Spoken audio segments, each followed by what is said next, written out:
When you're first cueing your student into saddle as a teacher, you can decide, am I going to cue that the student sits on the heel? So I'm up higher, or between the heels. So I'm coming down lower, or the potential is there for coming down lower. When I'm up higher, I'm feeling less in my thighs. But as I go back, if I'm coming all the way to the floor, I'm going to get more of a back bend. So if my focus for saddle is a back bend to the spine, then I might want everyone to sit on the heels. And if up on the heels doesn't work, I can always work with blocks or the ends of bolsters or blanket to raise the hips up.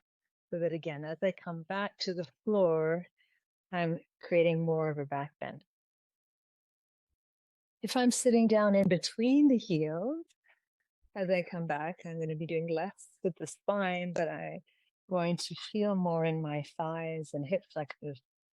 And because in my classes we're often in Sphinx pose for quite some time, we're focused on the back bend in Sphinx or seal. When I come to saddle, I'm usually focusing on the thighs and hip flexor area of the body.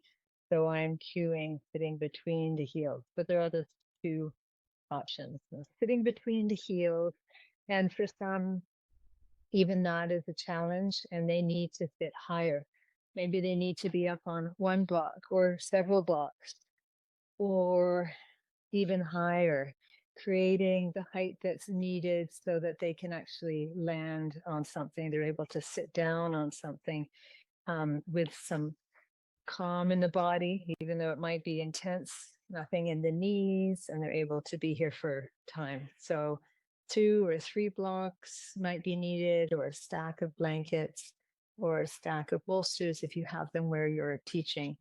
If you have chairs, you could even work with chairs if that's what you have to work with where you're teaching, or stools or stairs. You could be using stairs as well, or cushions from a sofa to bring those down, books, whatever you have around in the space where you're teaching.